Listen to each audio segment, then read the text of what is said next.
കാരണം അടിച്ചു പോക്കാൻ എനിക്ക് അറിയണം. ഞാൻ എന്നെ അവിടെ വരും, നിന്റെ കാരണം ഞാൻ പ്രശ്നം ഉണ്ടാക്കുന്ന ലെവലിലേക്ക് വരെ എത്തി കാര്യങ്ങൾ. ഷാജിദയുടെ വിഷയം ഗുരുതരമായി മുന്നോട്ട് പോകുന്നു എന്നതാണ് കാണാൻ കഴിയുന്നത്.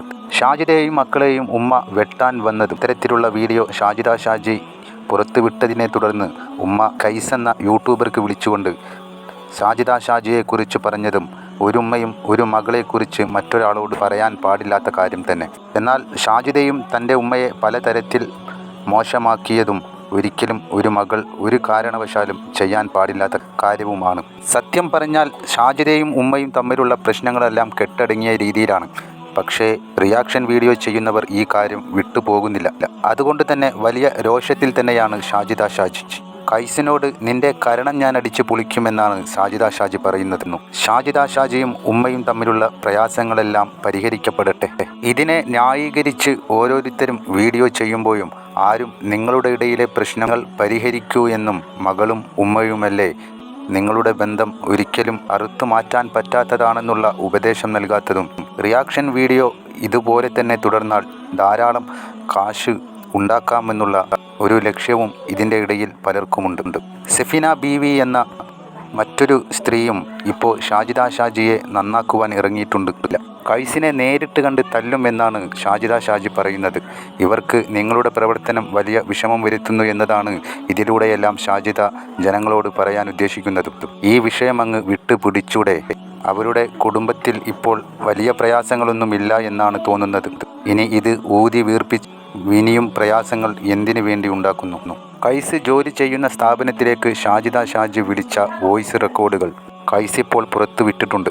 അതൊന്ന് കേട്ടു നോക്കൂ. തുടർന്ന് കൈസിന്റെ മറുപടിയും. കൈസ് മോനെ, നിന്റെ ഹോസ്പിറ്റലിലെ മുതലാളിനോട് ഞാൻ സംസാരിച്ചതാ. അവന്റെ എല്ലാ കാര്യങ്ങളും നമുക്ക് ഡീറ്റെയിൽ ആയിട്ട് കിട്ടിയിട്ടുണ്ട്. പോലെ വർത്താനം എനിക്ക് നിന്നോട് പറയുള്ളൂ. എന്നെ എന്റെ മക്കളെയും വല്ലാണ്ട് ഇട്ടങ്ങടെ അഴിക്കണെങ്കിൽ നിന്റെ കാരണം അടിച്ചു പോക്കാൻ എനിക്ക് അറിയണം. ഞാൻ വേറെ ആരും വേണ്ട, ഞാൻ എന്നെ മതി നിന്റെ കാരണം അടിച്ചു പൊളിക്കാൻ. ഞാൻ എന്നെ അവിടെ വരും, നിന്റെ കാരണം ഞാൻ അടിച്ചു പൊട്ടിക്കും. അപ്പൊ ഷാജി കളിച്ച് ഈ പെണ്ണ് തലേ കയറി കളിക്കാൻ തുടങ്ങിയെന്ന് പറഞ്ഞാൽ മതിയല്ലോ. ഇപ്പൊ ഞാൻ ജോലി ചെയ്യുന്ന സ്ഥാപനത്തിലേക്ക് വിളിച്ചു ഇവള് പ്രശ്നം ഉണ്ടാക്കുന്ന ലെവലിലേക്ക് വരെ എത്തി കാര്യങ്ങൾ. പെണ്ണ് ഒരുമ്പെട്ടാരെന്ന് പറഞ്ഞു കേട്ടിട്ടില്ല. അതന്നെ സംഭവം ഏതാണെന്നുള്ളത് എല്ലാവർക്കും അറിയാലോ. ഈ ഷാജി എന്ന് പറയുന്ന ഫാമിലി ബ്ലോഗർ കഴിഞ്ഞ കുറച്ച് ദിവസങ്ങളായി സ്വന്തം ഉമ്മയെ കുറിച്ച് വളരെ മോശമായ കാര്യങ്ങൾ പറഞ്ഞുകൊണ്ട് വീഡിയോസ് ചെയ്തിട്ടുണ്ടായിരുന്നു. അതിന്റെ അടിസ്ഥാനത്തിൽ ആ ഉമ്മ എന്നെ വിളിക്കുകയും എന്നോട് പല കാര്യങ്ങൾ പറഞ്ഞു തരികയും മോനി കാര്യങ്ങൾ പുറലോകത്തോട് അറിയിക്കണമെന്ന് എന്നോട് ആവശ്യപ്പെടുകയും ചെയ്തിട്ടുണ്ടായിരുന്നു. അതിന്റെ അടിസ്ഥാനത്തിൽ ആ ഉമ്മാന് വോയിസ് റെക്കോർഡ് നമ്മൾ കുറച്ച് ദിവസങ്ങൾക്ക് മുമ്പ് പുറത്തു വിട്ടിട്ടുണ്ടായിരുന്നു. അതിനുശേഷം ഷാജി എനിക്കെതിരെ ഫുൾ ഭീഷണിയായിരുന്നു. അല്ലേ, ആദ്യം പറഞ്ഞു നീ എന്റെ വീട്ടിലേക്ക് വരണം, ഇല്ലെങ്കിൽ നിനക്കിട്ട് ഞാൻ പണിയൊന്നും പറഞ്ഞു. അത് തൂറ്റിപ്പോയി. പിന്നെ നിന്റെ കുടുംബത്തിൽ കയറി കളിക്കും, നിന്റെ വീട്ടിലേക്ക് വരുമെന്ന് പറഞ്ഞ് അടുത്ത ഭീഷണിയിട്ട് വന്നു. അതും തൂറ്റിപ്പോയി. ഇപ്പൊ അവസാന തടവെന്നാണോ എവിടുന്നോ ഞാൻ ജോലി ചെയ്യുന്ന സ്ഥാപനത്തിലെ നമ്പർ ഒപ്പിച്ചിട്ട് അങ്ങോട്ട് വിളിച്ചിട്ട് പ്രശ്നം ഉണ്ടാക്കാൻ നോക്കാം. പിന്നെ ആരാണ് ഞാൻ ജോലി ചെയ്യുന്ന സ്ഥാപനത്തിലെ നമ്പർ ഷാജിദക്ക് കൊടുത്തത്, അയാൾ അങ്ങോട്ട് വിളിച്ച് എന്ത് ഉദ്ദേശം കൊണ്ടാണ് കൊടുത്തതെന്ന് നമുക്ക് എനിക്ക് നല്ലോണം അറിയാം. ആ വ്യക്തിക്കിട്ടുള്ള പണി വേറെ വരുന്നുണ്ട്, അത് വേറെ കാര്യം. നീ തീർന്നയുടെ മോനെ തീർന്നു, ഇനി അതവിടെ നിൽക്കും. അപ്പൊ ഇന്നലെ നടന്ന സംഭവം ഞാൻ പറയാം. അപ്പൊ ഇന്നലെ വൈകുന്നേരം ഏകദേശം ഒരു 4:45 ആയി കാണും. ആ സമയത്ത് ഞാൻ ജോലി ചെയ്യുന്ന സ്ഥാപനത്തിലേക്ക് ഒരു കോൾ വരികയാണ്.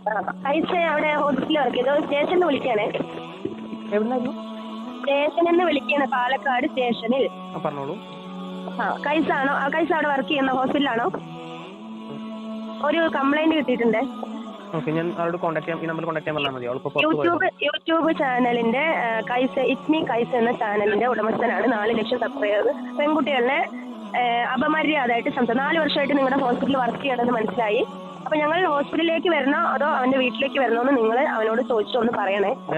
എങ്ങോട്ടാന്ന് വെച്ചാൽ പോരും മോളെ, എനിക്കൊരു കുഴപ്പമില്ല. പിന്നെ പോലീസ് സ്റ്റേഷനിലാണെന്ന് പറഞ്ഞ് ഫോൺ ചെയ്യുന്ന സമയത്ത് അറ്റ്ലീസ്റ്റ് ശബ്ദം മാറ്റി വിളിക്കാനോ അതല്ലെങ്കിൽ മറ്റാരെ കൊണ്ടെങ്കിലും വിളിപ്പിക്കാനോ നോക്കണമായിരുന്നു. ഇത് സ്വന്തം ശബ്ദത്തിൽ തന്നെ വിളിച്ചേക്കുവാണ്. പോലീസ് സ്റ്റേഷനിലാണെന്നും പറഞ്ഞു നിന്റെ ശബ്ദം ഇവിടെ എല്ലാവർക്കും ഫെമിലിയർ ആണെന്നുള്ള ഒരു ബോധമെങ്കിലും നിനക്ക് വേണ്ട ഷാജി.